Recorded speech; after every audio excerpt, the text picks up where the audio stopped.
Hai teman-teman, ketemu lagi dengan saya, si anak pembantu. Oke, untuk teman-teman yang belum tahu siapa saya ya. Jadi nama saya Erna ya.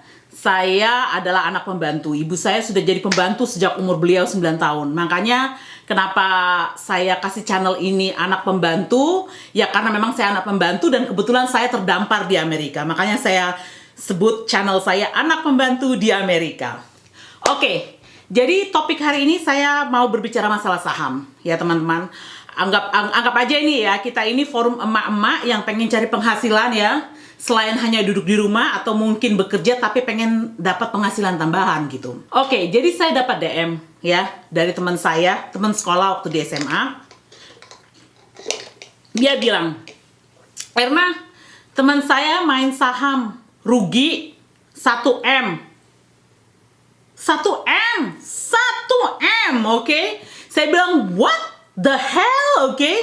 Jadi gini teman-teman, teman-teman harus bisa membedakan antara main saham, main, sama teman-teman berinvestasi di saham. Jadi hari ini saya ajak ke teman-teman ya, untuk melihat account suami saya.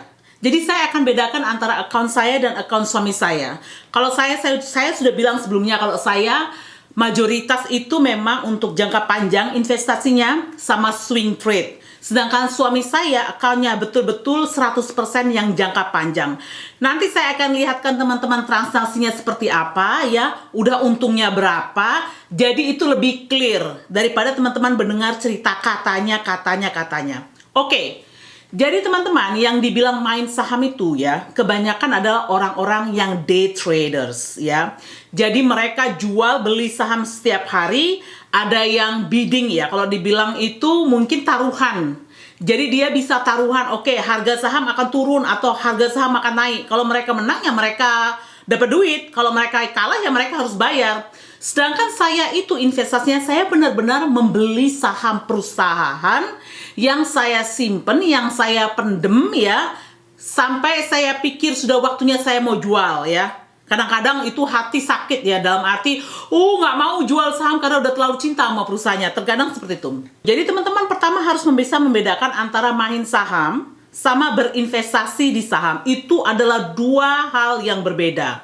Sekali lagi yang saya lakukan adalah berinvestasi di saham. Oke, jadi saya akan lihatkan ya account suami saya. Yang pertama ini adalah Sea Limited ya. Sea Limited ini perusahaan asal Singapura.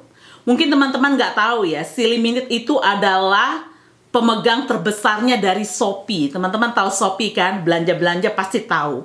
Itu yang Teteh Sari ini jadi iklan di Shopee ya. Jadi itu adalah Sea Limited adalah investor dari Shopee ya. Jadi dalam arti dia adalah pemegang, dia adalah yang memberi dana ke Shopee. Jadi seperti itu.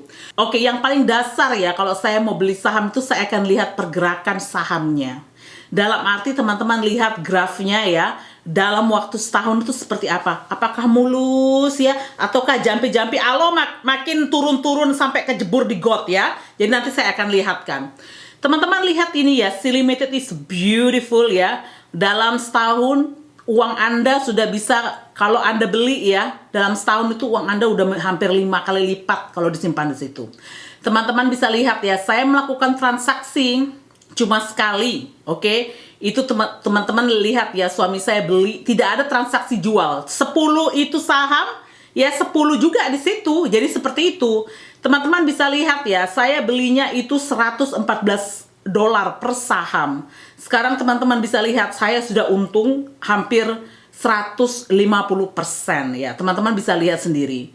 Jadi saya untung di situ $1.600 ya sampai saat ini. Dan itu belum sampai setahun teman-teman ya. Nah, teman-teman kalau saya biasanya beli saham ya, saya ngelihat ada biasanya rekomendasi ya, seperti ini ya. Jadi teman-teman bisa lihat itu di layar. Rekomendasi itu dari kebanyakan financial advisor ya. Oke, mungkin teman-teman tanya ya, Erna kalau berinvestasi di saham apa nggak takut rugi ya? Kalau dibilang takut nggak takut, sekali lagi itu harus kembali lagi dari awal definisi saham itu teman-teman harus berani ngambil resiko. Semua berinvestasi, apapun investasi kamu yang lakukan, mau beli rumah ya, atau mau buat dagangan, itu ada resikonya masing-masing. Jadi mau nggak mau memang harus diterima kalau mau melakukan investasi itu. Jadi prinsip saya seperti itu ya. Tapi memang, kalau menurut saya ya, selama teman-teman mengadakan yang namanya proses, dibilangnya itu due diligence. Jadi teman-teman betul-betul mempelajari perusahaan tersebut ya. Kecil kemungkinan kalau teman-teman mau namanya itu rugi ya. Jadi contoh ya, suami saya itu yang account ini ya, dalam arti account ini saya yang manage 100% teman-teman. Jadi karena memang saya fokusnya sekarang saham, tiap hari, tiap pagi kerjanya saham, ya memang saya yang handle full time ya untuk account suami saya ini. Jadi teman-teman bisa lihat ya, performance suami saya ya itu 164%. Jadi walaupun saham tiba-tiba drop ya, atau market tiba-tiba drop 40%, it doesn't matter. Oke, aku nggak peduli, dalam arti udah untungnya udah banyak gitu loh. Jadi memang kalau teman-teman mikirnya jangka panjang ya, apalagi kalau memang belinya pas saat harga saham turun, jadi dalam arti kan berharap untuk saham itu naik, terus teman-teman tahu perusahaannya itu bagus, kemungkinannya bagus banget untuk berinvestasi di situ. Jadi kalau saya itu suka banget kalau melihat yang namanya saham lagi merah. Karena itu kesempatan saya untuk beli gitu pas saat market ya, kayak tiba-tiba kemarin kan ada ya case-nya GameStop stock, teman-teman Google aja, itu rame banget ya. Itu 2 hari berturut-turut ya, 4%, 5%, 4%, 5% langsung saya borong saham-saham yang bagus-bagus. Puji syukur sekarang mereka pada naik-naik semua. Jadi harusnya mikir ke situ. Jadi jangan pernah takut kalau saham turun, udah pada kabur semua. Enggak. Itu sampai pada saat itu saya nggak ada sama sekali duit beli saham, tapi ya memang kelihatan menghasilkan gitu. Jadi metode saya sama suami saya berinvestasi itu berbeda ya. Suami saya tuh lebih mikirnya ke technical, sedangkan saya itu lebih fokusnya ke fundamental analisis ya. Suami saya itu cuma melihat harga saham. Harga sahamnya terlalu mahal ya. Contoh saya beli harga saham satu e-commerce ya, jadi kayak Shopee gitu, asal dari South America. Memang sahamnya lumayan mahal ya teman-teman. Satu saham itu hampir 2.000 atau sekitar 28 juta ya kalau mau dikurskan di rupiah. Suami saya nanya, kamu kok beli saham ini? Dari mana kamu dapat? Dia nggak tahu kalau aku benar-benar udah mempelajari saham tersebut. Saya bilang, jangan khawatir, ini saham bagus potensialnya karena memang bisnisnya bagus. Baru market cap-nya itu masih kecil ya teman-teman. Jadi kalau market cap kecil itu, kemungkinan harga saham itu akan semakin naik. Caranya begini teman-teman. Contoh di Indonesia ya, Marlboro atau The Jarum rokok ya. Mungkin teman-teman cara melihat potensial kalau saham itu akan naik dibandingkan aja market cap-nya. Kan itu bisnis mereka sama-sama ya. Walaupun kadang-kadang masih ada faktor yang lain. Cuma itulah yang basic yang saya lakukan. Ketika saya melihat suatu perusahaan ya, saya mau beli sahamnya, saya bandingkan dulu. Ini perusahaan e-commerce, bandingkan dengan Amazon. Kira-kira gimana ini perbandingannya market cap-nya? Nah, semakin kecil market cap, itu kemungkinan itu uang Anda di situ berlipat-lipat tuh sangat-sangat besar sekali. Jadi seperti itulah. Kalau memang teman-teman takut banget untuk berinvestasi, just try. Coba dulu ya. You feel it. Apakah kamu suka ya? Kalau kamu suka, kamu lanjutin. Paling tidak, teman-teman nyebur dulu, tahu rasanya itu basah seperti apa, atau airnya dingin, atau airnya panas. Jadi seperti itu. Yang penting ngerasain aja dulu. Jadi paling tidak tahu, karena di situ pengalaman nanti akan teman-teman mulai belajar. Jadi seperti itulah yang saya lakukan. Ini ya satu contoh lagi ya. Saya punya teman tetangga di Indonesia. Kebetulan tetangga ya, dan beliau tinggal di Amerika sekarang ya. Jadi suaminya orang Amerika lah ya, orang bule juga. Jadi sekarang beliau saya post ya, namanya udah saham aja kita belajar sama-sama gitu ya. Jadi sampai sekarang ya udah kita sama-sama tiap hari komunikasi sama-sama. Nanti kalau beli perusahaan apa, kamu beli apa? Jadi share, jadi belajarnya sama-sama. Yang penting kita mau belajar aja dulu gitu loh.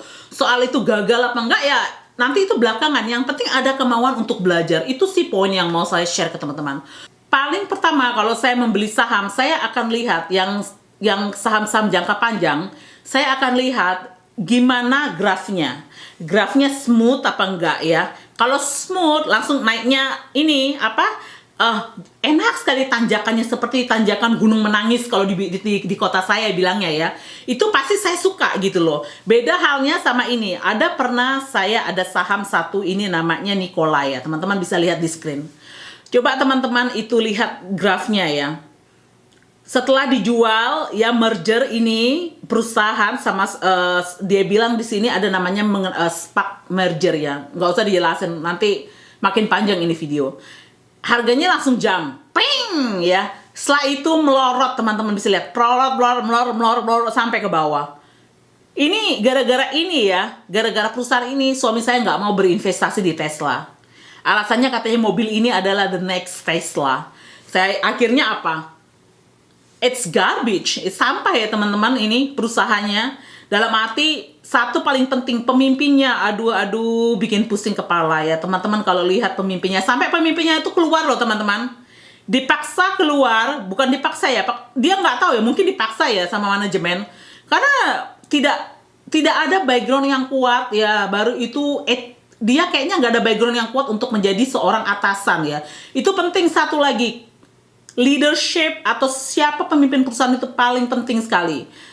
Tesla nggak akan sama dengan Tesla yang sekarang yang harga sahamnya satu saham ya mau harga 12 juta ya, kalau nggak karena Elon Musk. Bitcoin tiba-tiba jump ya, itu Bitcoin teman-teman, mungkin teman-teman belum tahu apa Bitcoin ya, itu Google aja, itu lagi rame sekarang. Coba teman-teman lihat, pas Tesla bilang dia mau invest ya di Bitcoin, harga Bitcoin ngejump. Pokoknya kalau udah Elon Musk goyang kiri, goyang kanan itu semuanya bergerak ya. Makanya saya heran sama orang itu.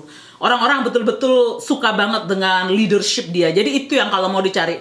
Penting banget cari siapa pemimpin perusahaan itu. Apakah perusahaan itu akan bisa berkembang? Ya, karena itu yang paling penting. Itu berpengaruh sama nilai saham Anda. Jadi teman-teman bisa lihat ya, Nikola mah amburadul ya. Jadi ini out. Jadi saya tidak mau berinvestasi di seperti perusahaan seperti ini. Ya, itu saya tidak mau menaruh duit saya ya di situ. Jadi Shopee ini e-commerce asal Kanada ya teman-teman. Jadi teman-teman bisa lihat ya, dalam 5 tahun itu sudah 6.000, hampir 7.000% naiknya. 7.000%, ngebayangin nggak?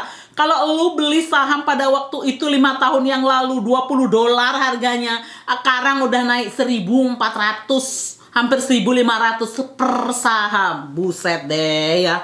Ini benar-benar, ini cuan ini adalah ya berhasil memberikan hampir 300% ya dari investasi kita. Teman-teman bisa lihat ya, saya cuma punya 5 saham ya. Ini account suami saya ya. Teman-teman bisa lihat, transaksi cuma sekali. Jadi kita beli dipendemin, jadi nggak diperjualbelikan sama suami saya, dipendemin sampai nggak tahu berapa tahun ke depannya, sampai mungkin nilainya semakin naik baru kita jual ya. Jadi seperti itu. Nah, yang kedua itu adalah Flugen Genetic. Jadi ini adalah perusahaan yang untuk ngetes teman-teman. Jadi dia memproduksi alat untuk ngetes COVID ya. Jadi teman-teman bisa lihat ya. Dia juga grafnya bagus, sempat turun ya. Tapi it doesn't matter sekali lagi karena untung kita itu di situ sudah 400%, bayangkan. Suami saya sudah dapat untung 2.500. Jadi sekali lagi untung itu nggak bisa diambil teman-teman ya, terkecuali kamu jual sahamnya dan untung itu bisa kamu ambil ya. Jadi ini sekarang adalah nilai saham kamu di perusahaan itu adalah 3.200. Sekitar suami saya punya 20 saham di situ. Dan ini teman-teman bisa lihat lagi ya, transaksinya cuma sekali ya. Suami saya beli 20 saham, tek ngono. Jadi nggak diperjualbelikan sama dia. Beli sekali, dipendem sama dia, ditutup matanya, tinggal dicek sekali-sekali doang ya. Jadi seperti itu. Suami saya teman-teman, kamu lihat ya, rata-rata dia ada sekitar 60-an perusahaan ya di account dia. Di account dia itu yang rugi itu mungkin sekitar 2 perusahaan, dan itu ruginya nggak banyak, 1 atau 2% ya. Ada satu perusahaan oil and gas 20% ya. Oke, jadi ini kembali lagi ke oil and gas ya. Suami saya pernah teman-teman rugi itu sampai 300 juta. Ya kurang lebih. Terus itu yang Desember kemarin itu dia rugi sekitar 100 juta. Karena kembali lagi, suami saya itu lebih menggunakan perasaan ya daripada logik dia ya. Jadi kalau saya nggak sama seperti perusahaan seperti suami saya gitu loh. Jadi teman-teman kalau benar-benar sekali lagi kalau memilih perusahaan harus teman-teman proses semuanya, pelajarin benar-benar. Jangan ngikutin suami saya berharap oh perusahaan itu besar, perusahaan itu the best, padahal dia nggak tahu kalau itu junk gitu loh. Apalagi kalau kamu punya cuma satu perusahaan, yaitu tempat perusahaan kamu kerja, alamak, sudahlah.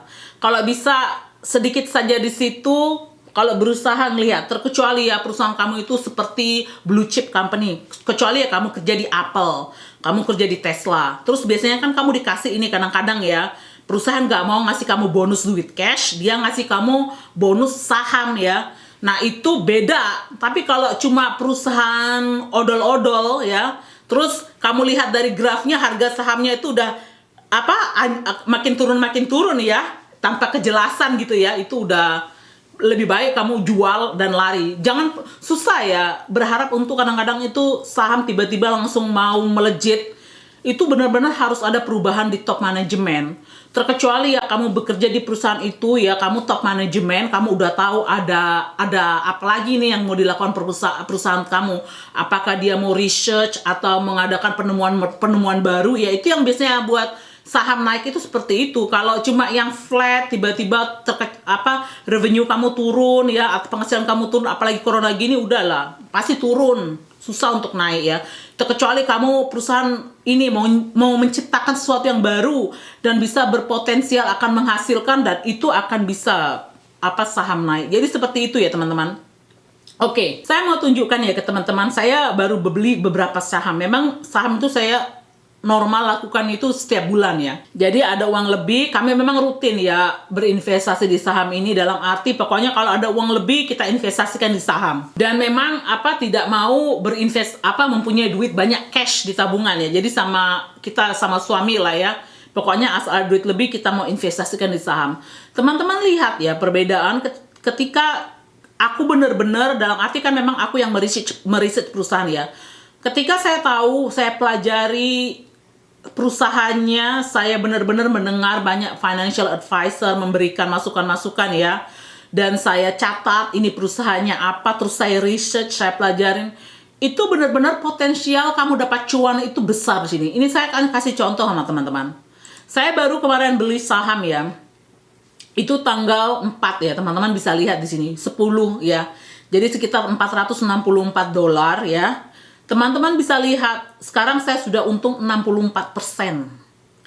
Jadi kalau saya tanya, nggak takut rugi, biarin aja 40% itu saham turun, it doesn't matter, saya masih untung. Jadi seperti itu, harus pikirnya seperti itu, jangan takut. Kalau perusahaannya ini bagus, kamu tahu banyak banget orang sudah rekomendasi, dalam arti bukan YouTuber ya. Saya kalau melihat YouTube-nya, sekali lagi YouTubernya saya mau yang benar-benar mempelajari fundamental. Lihat ke depannya perusahaannya seperti apa. Jadi perusahaan ini adalah dia menemukan teknik mengecek apakah kamu mempunyai skin cancer. Itu nggak perlu lagi teman-teman dipotong kulit Anda. Jadi cuma ditempeli kayak salonpas. Dia bisa mendeteksi apakah skin kamu ada disease-nya atau penyakitnya. Jadi seperti itu. Dan satu lagi, ini juga saya ya, OPRX ya. Jadi ini perusahaan bergerak di kesehatan ya. Teman-teman bisa lihat, saya udah untung 17% di situ.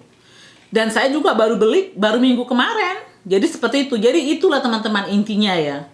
Selama kamu mau mempelajari, mencari tahu perusahaan mana yang bagus untuk diinvestasikan, terus kamu investasikan, terus kamu masuk di momen yang tepat untuk berinvestasi, itu duit kamu bisa berkembang di situ.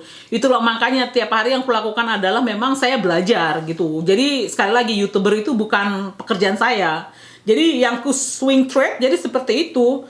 Cari perusahaan yang lagi turun, pas naik saya jual. Saya jual, duitnya saya masukin lagi ke perusahaan yang lagi turun, terus nunggu beberapa hari saya jual. Itulah proses saya. Jadi seperti itu. Kenapa memang prospek untuk di saham itu cuannya ya, duitnya tuh lebih besar ketimbang mungkin sebagai YouTuber. Jadi YouTube ini saya gunakan fasilitas tuh lebih untuk berbagi cerita ke teman-teman. Jadi aku pengen ya motivasi untuk ke teman-teman untuk belajar gitu. Janganlah anggap investasi ini sebagai hal yang harus benar-benar lu harus berpendidikan atau enggak punya background yang kuat. Enggak, semua itu bisa asal mau belajar gitu.